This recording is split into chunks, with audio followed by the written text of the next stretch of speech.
Hello, I'm Ciarán Lynch and welcome to OviCast, the Teagasc Sheep podcast. Each episode will bring you insights, advice and technical updates for the sheep industry. In this episode, we're going to discuss fluke control in sheep this autumn. I'm joined by Michael Gottstein, Head Sheep in Teagasc, who's going to take us through it in a bit more detail. Michael starts off explaining what high-risk periods are for fluke infection. We move on to discuss the various control options, and Michael explains the differences between the various categories of flukicide that are available and why they're not all suitable at particular stages of the year. As with other anthelmintics, resistance is an issue. We'll discuss this in a bit more detail, and Michael offers his views on how it could be potentially delayed on farms. We move on to discuss rumen fluke and what risk it poses on sheep farms, and we finish up with Michael summarising the key points to consider in relation to fluke control on farms for the coming weeks. We start off, however, with Michael describing how liver fluke affects sheep. Liver fluke is ingested by a ruminant, or even non-ruminants, rabbits and horses in the past have been known to carry them as well. But in our case, I suppose it's going to be a sheep or a bovine, a bullock or a cow or a heifer or something like that.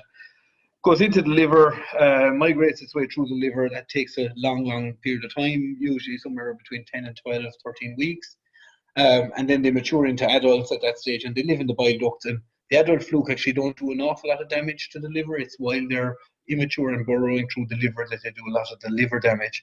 When they're adults, they just sit inside the bile ducts, inside the liver, and drink a little bit of blood every day. They reckon up to 0.5 ml of blood per adult liver fluke per day, which doesn't sound an awful lot, 0.5 ml, but let's say if you had 500 of them inside there, the animal would be losing 250 millilitres of blood every day, or 1/4 of a litre.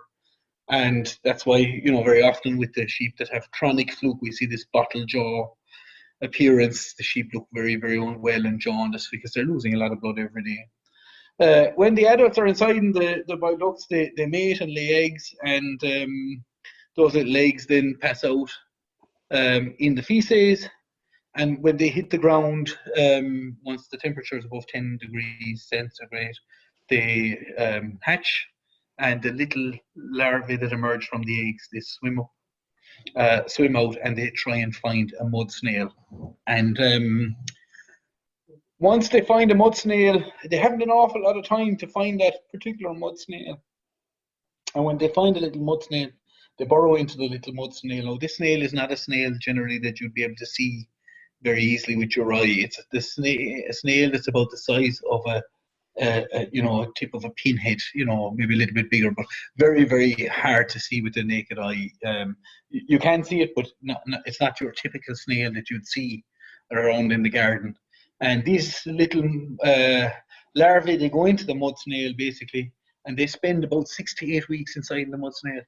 And they're really efficient little beggars, because for everyone that goes into the mud snail, up to 600 can emerge. So they actually multiply and replicate again inside the mud snail. It's an amazing parasite. And they kill the mud snail in the process of maturing inside it, and then they migrate up onto the grass and encrust on the grass and wait there to be eaten again. So it's a long process from the time, we'll say, a sheep eats a larvae on the grass in the springtime. Say a ewe that goes out and on the 1st of March, and she takes a couple of mouthfuls of grass, and there's these encrusted parasites there on the grass from last year. She'll eat them. It'll take about 12 weeks for those to get mature, lay eggs and start laying out the eggs. Then, once the eggs start coming out, they find a mud snail. You're talking another 6 to 8 weeks inside the mud snail, and then you have huge numbers of larvae coming on. I suppose the thing is, Ciarán, with our climates, we have mud snails carrying those infections coming over the winter, mild winters. We have infection from the previous year on the grass. So it's a constant, kind of a thing. Years ago. It's generally farms with the same pattern every year. From that, it's more or less endemic once it starts on a farm. Absolutely. Look at it. It's a wet farm. The snail is the key. So in dry weather, the snails don't do very well, and the parasite is somewhat interrupted. On wet farms, if we take kind of along the west coast, and look, there's wet farms in every county, but the fluky areas, I would say, along the west coast, on the heavier, wetter soils, like the snails have a great time there, and you'd have lots of fluke, and in those places people would be really treating for fluke all year round nearly, you know. But just that point you mentioned is probably something that's overlooked a little bit, Michael. They only need a certain habitat on the farm to be present. Certainly we know the higher risk western seaboard, but any wet habitat on the farm can potentially maintain fluke. Absolutely, Ciarán, and we've seen that in particular wet years. You know, actually we see problems on farms that might never have had the issues with fluke. You know, and in a wet year, they all of a sudden they get nobbled. You know, they've brought in a few animals that have fluke eggs inside them, or there is a small number of wet patches on the farm where the snails and fluke have been working away, but it hasn't caused a problem. And then along comes a wet year like 2012 or 2017, and all of a sudden, you know, the snails really get going, and so does the parasite, and all of a sudden you have a lot of fluke infection on a farm where maybe people might be used to treating for liver fluke, and they get cut out. You know, they end up starting to lose stock because either they don't go in time with the treatment, they don't recognize the symptoms, you know, or sometimes they go in with the wrong product. You know, so look, I think this year has been okay. The East Coast, we had a bit of a drought there in kind of late May, June, but it's been pretty wet for most of the country, and I think the little mud snails have been doing great business because they've had lots of water, moisture, and no prolonged dry spells. So I think, you know, there'll be a share of fluke around now this year, like, you know, on a lot of farms. It's potentially a risk. You covered this in part, Michael, already, but it's probably no harm when we're talking about assessing risk to maybe understand the fluke itself. In terms of either chronic infection, which you covered, that's the long-term effects of it, or an acute infection, maybe just to recap on them and how that is important when we talk about how we need to treat these animals. Yeah, so generally, look at if the sheep or cattle, in our case, I suppose sheep are getting a small numbers of fluke migrating through the liver, they can deal with that quite well. If they get big numbers, greater than 500 immature fluke trying to migrate through the liver, you can get you know, ruptured liver failure, you know, spontaneous death, sudden death in the animals. You know, anything kind of, you know, from 500, maybe sometimes it's even 1,000 or maybe even over 1,000 of these guys migrating through the liver. And at that stage, very often you could have lambs that are fit to kill, look perfectly healthy. They're not jaundiced because at this stage the little larvae aren't drinking a lot of blood. They're actually, it's liver damage that they're doing as they're munching their way through the liver, migrating up through it and maturing in the process. So in that situation, what often happens is that, you know, a farmer brings in a batch of lambs, maybe to dose them or to bring them, select lambs for the factory or something, and either some lambs drop dead on the way in when they're being run in by the dog, or, you know, a day or two later there's dead lambs in the field from the stress related to the treatment, you know. And that's the difficult one, because at that stage you don't have any fluke eggs showing up. You have no mature fluke. It's something we really see in lambs more so than in adult animals, and you know, the losses can be quite, you know, it's expensive, because very often these are lambs that are quite good, quite late in life. You know, they're in the finishing stages, you know, and they're quite valuable in terms of being close to slaughter. So I mean, that's what we're trying to do in that situation is get a handle on what's the infection, and the only way really to do that at that stage, based on kind of a history of the farm and knowing your weather periods, if you've had a lot of wet weather, is to get a handle from your slaughterhouse. So if you're sending lambs to the butcher or sending lambs to the factory, you know, try hard to find out to see, is there signs of active fluke in the livers? And if there's a sign of active fluke in the livers of your lambs, then it's time, you know, really to go in and start treating with something that is effective against those immature flukes before they do any harm or damage, you know. The older, more chronic fluke that I spoke about here, and like that damage is, you know, once those animals are treated, they generally recover quite well. It's the damage from the acute fluke where you have liver damage. Very often, even the animals that are very badly affected may never recover fully, because the damage to the liver can be huge. It's probably no harm to clarify too at that point, like, that you're not going to pick up evidence of immature fluke in fecal egg samples. at this stage of the year? This is the problem, you see. I mean, with worms, it's very easy. We tell people to take a dung sample. Worms start laying eggs after about 18, 19 days. So once they pick up worm larvae off the grass, we start seeing evidence of that after 18 or 19 days. And we can tell people when to dose.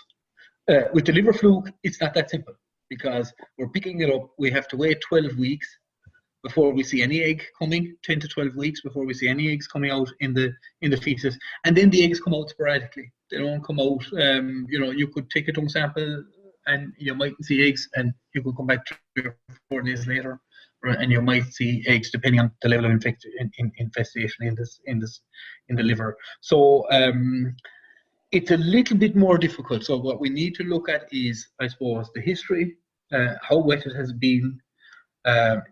Have we sent lambs or ewes to the factory or to the butcher? Can we get a feedback from the factory or the butcher as to what the livers are? That's going to take a bit of planning, maybe a phone call before the lambs go up, especially if they're travelling a long distance.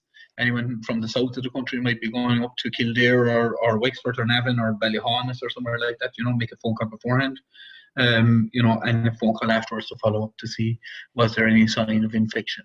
You can do a dung sample, of course, in the adult ewes that they've been grazing all year and see what's happening there, and that's a good indicator. And you can also do a blood test. Now, the blood test is really only useful in sheep that are naive and come onto farm where there is, once they've been infected, you'll have those, that blood trigger will trigger. It doesn't tell you whether they're currently infected or whether it's active or old infection that you're picking up, old infection that may have been treated and killed at this stage. Like but the factory is probably the best option at the moment when there's still a few cull or lambs going to it, if they can follow up on post-mortem. Gold standard is the factory. Second next best is a dung sample from the ewes. See what's happening there, and then look at after that. Now the Department of Agriculture do bring out a fluke forecast. It usually comes out in November, and it's not out yet this year, and it kind of gives a forecast for people kind of in the various different geographic regions based on, I suppose, the weather data and the history and prevalence and what they're seeing also in the factories and the labs and stuff like that coming in. Okay, so not out yet. Look at it, and for some people, I suppose, we're seeing some dung samples coming back there on some of the better farms, the Teagasc Better Sheep Farm program participants, and we're seeing fluke eggs showing up even in some of the lambs at this stage, so that means that the lambs have been infected 3 months ago, because we're starting to see the eggs like they're from the western end of it particularly. But in terms of treatment options, look, as you indicated already, it is a higher risk year. It's been wetter for more prolonged periods of it. It's something that needs to be on the radar for treatment. There are a lot of different products out there, and we know there's a couple of different categories of flukicide available. What options do farmers have, and which one of them should they opt for at this stage of the season?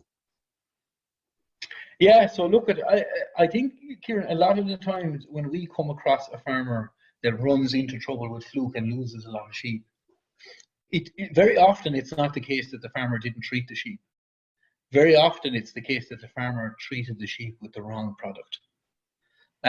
So as we said before, we have immature fluke and we have adult fluke. And realistically, I suppose they're categorized into 3 categories. There's early mature, immature, and adult. And there are lots of products out there for treating fluke. Lots of different products. And some of the products kill immature fluke and adult fluke. And some of the products kill early immature fluke, and adults. And some of the products only kill adults. And invariably where we see a problem arising is where a farmer has fluke, knows he has fluke, and at this time of the year goes in with a product maybe that will only kill the adult fluke. And basically what the farmer is doing is killing fluke that the sheep picked up 3 months ago, but killing nothing that was picked up in the last 3 months, because the adult fluke are kind of those that are over 12 weeks of age. And what happens then is there's an awful lot of these immature lads making their way through the liver, and the drug doesn't kill them. And then they run into trouble. They wait 2 months or 3 months before they go in with the next treatment, and at that stage the sheep are dying. because they didn't touch any of the ones that were immature and were doing the damage to the liver. So really, at this time of the year, if you're going treating for fluke, because sheep are actively picking up fluke and have been actively picking up fluke for the last couple of months, you need to treat with a product that is effective against immature fluke. And that's the important one. So there's lots of products out there that will kill adult, they'll all kill adult fluke.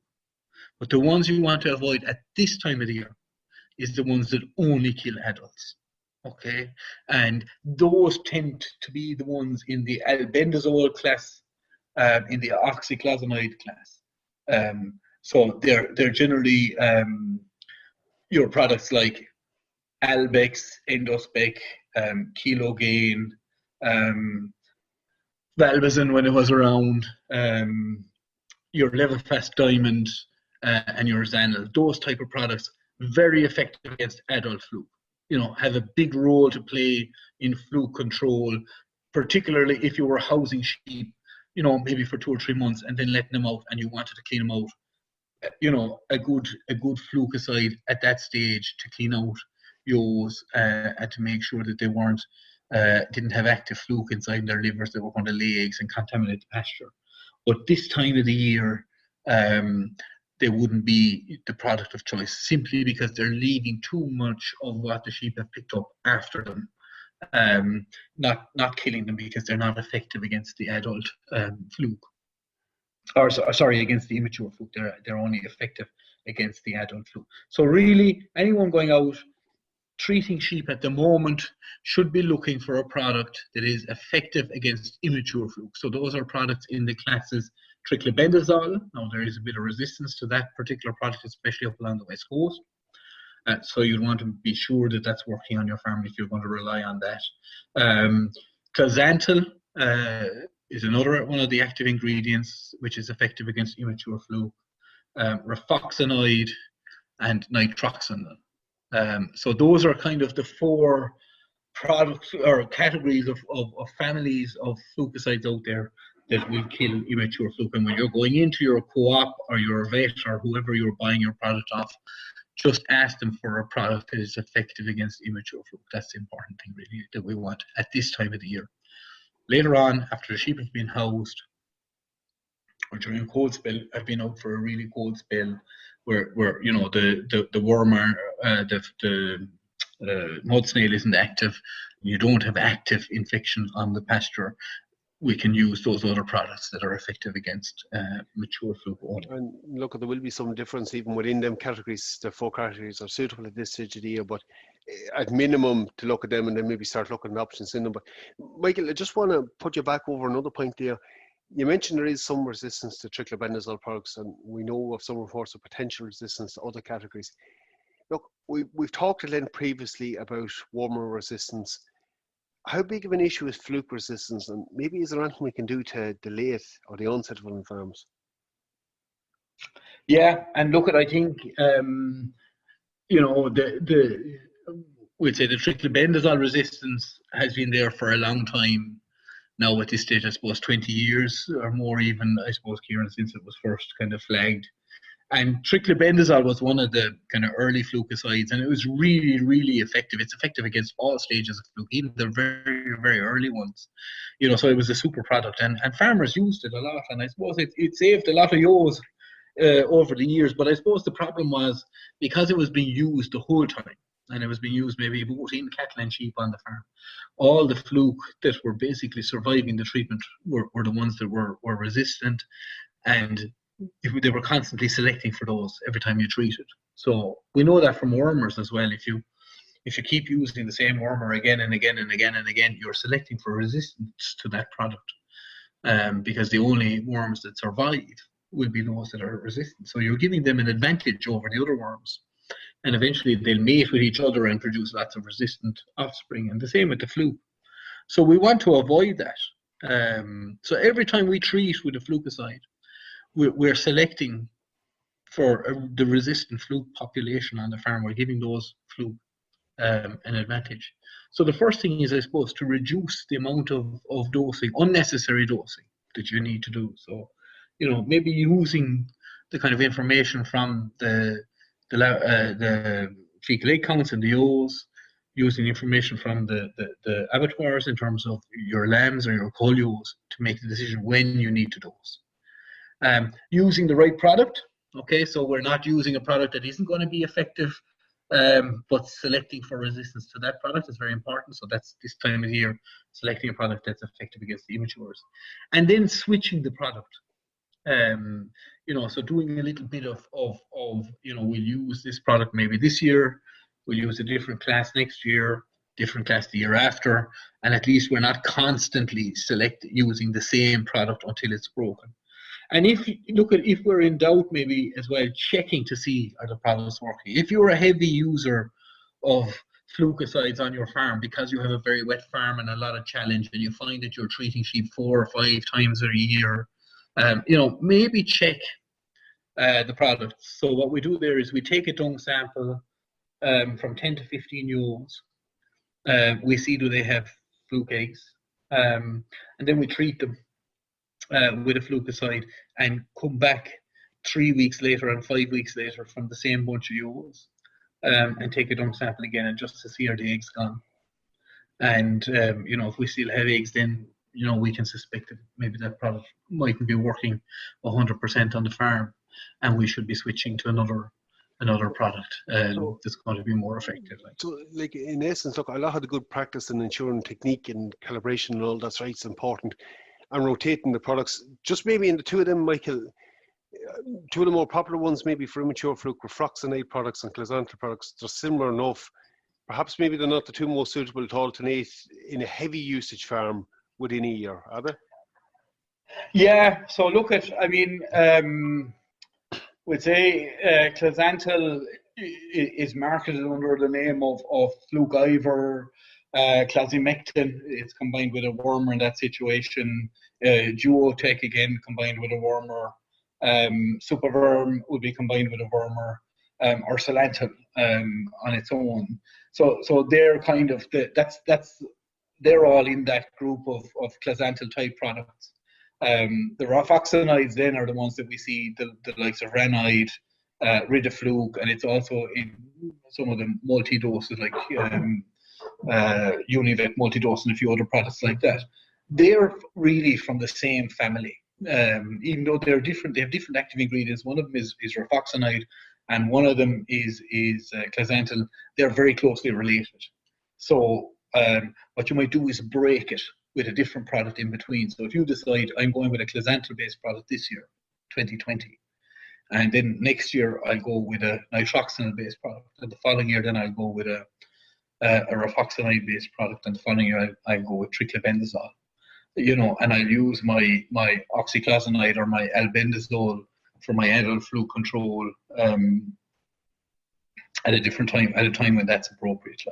So it's just about having a plan, really, talking to your vet or your advisor about your situation, and basically having a plan, and not just using the product because that's what they had in the vet or the co-op store, or that's what was on special offer, or that's what you had left in a drum when you went up to the medicine cabinet. Having a plan. You may decide, a farmer may decide that he's going to go with triclopyrdazole, goes to the vet or the co-op shop, wherever he buys his products, and they don't have it. And then, but I've the ewes in and I want to dose them, ends up using a product that isn't suitable. So it's a little bit of planning, making that decision, say, this year I'm going to go with, be it triclopyrdazole or a closantel type product, and then, ordering that in to make sure that you have it in stock when you need it, having the right amount of it so that you don't buy, a huge quantity of it and end up having enough to do 2 years, because we want to try avoid using it for the 2 years. Want to try avoid wasting it and using it when we don't need it. You might be kind of inclined to use something because it's there and it's going out of date, when maybe really you don't need to use it. So having the right product, having a plan in place really is what we want. So we want a little parasite control plan for liver fluke on these farms. What are we going to do to identify when we need to dose? What product are we going to use? And what are we going to change to? And it's very easy to do that, really. It's not a difficult task for people. It just takes a little bit of planning, have it written on a card, stuck up somewhere in your farm office or in your medicine cabinet. This year, 2021 or 2020, we're going with triclobenzol. 2021, we're moving to glazanthal-based product. And 2022, we're going to go to a nitroxanil-based product. It's written there, very simple. Follow it, and that will protect your flock for years and years to come. And adapt it depending on the circumstance, if it's more risk or not. Michael, just like one other aspect with Fluke comes up, and perhaps we'll get more queries on it this year as a result of people submitting fecal samples from cattle, is the whole issue of rumen fluke.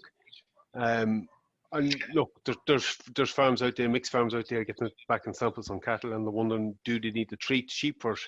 Maybe you'll just tease that one out a little bit more for me. How big of an issue is it on sheep farms?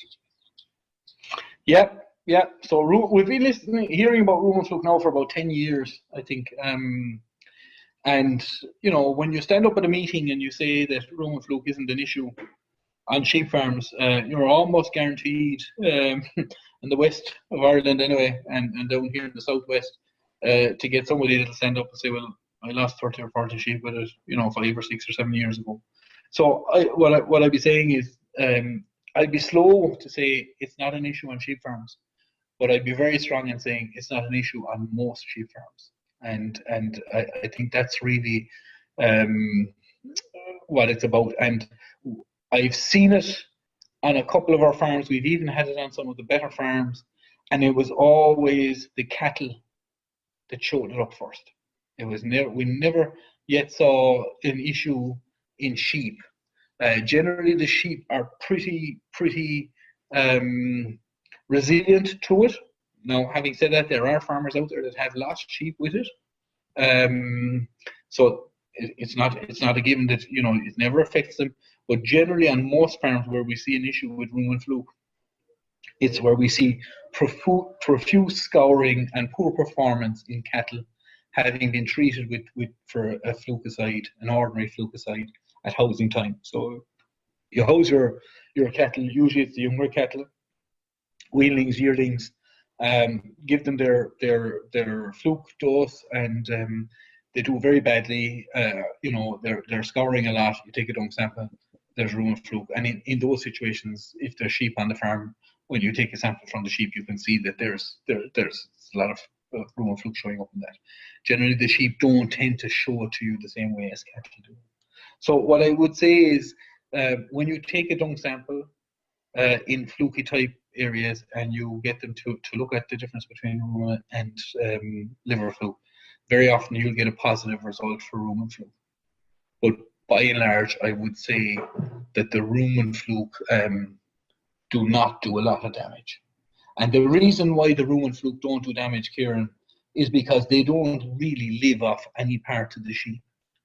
The rumen fluke live off the bugs in the stomach of the sheep. They feed on the protozoa and the bugs that are in the rumen. The only time that the rumen fluke do damage is when they're migrating. The immature fluke are migrating to the stomach. And if you get huge numbers at that stage, you can get sheep that become ill. But that is a rare enough occurrence. So what we would be saying to people is, unless you have clinical signs of disease, you wouldn't be going in treating for rumen fluke. Just like the other key issue there is, there is only one category of doxycosinoids that are available to treat them. So again, regular treatment would easily develop resistance, and that end very quickly in a couple of years.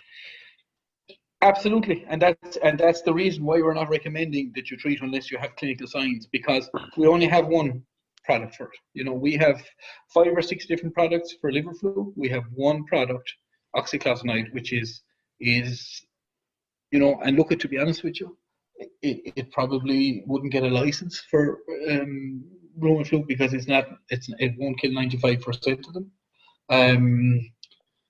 So realistically speaking, we have that product.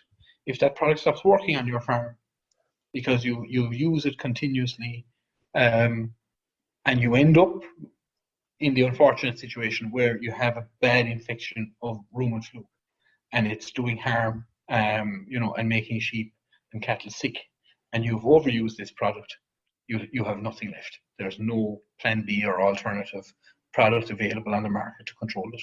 And for that reason, we're saying to people, be very, very careful when you're using oxyclosinide, which is the active ingredient in things like levetiracetam and xanthine, because that is an important drug to keep in case you need it. And don't overuse that product and break it on your farm, because if the rumen fluke comes back at some stage in a couple of years' time and it's really bad on your farm, and you've developed resistance to oxyclosinide, there's no alternative product available on the Irish market to treat it. Okay, Michael, so it's important. Michael, you've covered quite a lot for us there in a short time, but just maybe to summarise and finish up, what are the couple of key things producers need to look out for now over the next couple of weeks in terms of fluke control? Yeah, okay, look, I think we've talked for a good bit here now, Ciarán, and I mean 3 or 4 take-home messages, right? Simple things, right? So first of all, find out whether you have fluke and you need to treat it all, okay? So that's talk to the factory or the butcher where you go in there, take a few lung samples from your ewes, right? Every farmer, no matter whether he's store lambs or finishing, will have a couple of cull ewes. Send a couple of ewes to the factory, see what's going on there, get results, and then make your plan based on that. Talk to your vet or your advisor if you're not sure about what kind of a product rotation plan you should have. But come up with a plan for the next 3 or 4 years, what products you're going to use in what rotation. And if you're worried about resistance to particular products, do a drench test to see whether that's happening. Again, talk to your vet or your advisor on that, and they'll give you a thing. If you're dosing this time of the year, Ciarán, when fluke is active and sheep are actively picking up infection from the pasture, use a product that's effective against immature fluke. Not early immature fluke, because there's only one product out there that'll do the earliest first. So needs to be effective against immature fluke. And that's very, very important. And then lastly, look, forget about the rumen fluke unless you're seeing clinical signs. And generally on farms where you have cattle, it is the cattle that will show you those signs much more so than the sheep. And on sheep farms, it's rare. It does occur. And if you have clinical signs, it'll be lots of those rumen fluke migrating to the rumen. Once they're mature fluke in the rumen, they do no harm at all to the sheep, because they're not living off any part of the sheep. They're living off the bugs in the summer. They're eating the bugs. Michael, as always, thanks very much. You're welcome, Ciarán. Okay, we're going to finish up at this point. Again, Michael covered the topic in a lot of detail. If we take a couple of key points or relevance, understanding the pattern of fluke on your farm, getting feedback from laboratory or potentially fecal egg samples at this stage of year is useful. So it is. Implying a strategy or a plan for a couple of years is something worth discussing in more detail with your vet or your advisor on your farm. And it's something you need to think about and implement, particularly when we're talking about purchasing products to control fluke at this stage of the year. Choosing the correct product is important. There is more detail available on the sheep section of the Teagasc website on fluke and various aspects of control, and again, the booklet we put up previously outlining the various control products is easily found on that site. That's it for me for this episode. Again, for any updates on the sheep program, keep an eye on our Twitter page at Teagasc Sheep. I'm Ciarán Lynch. Thanks for joining us.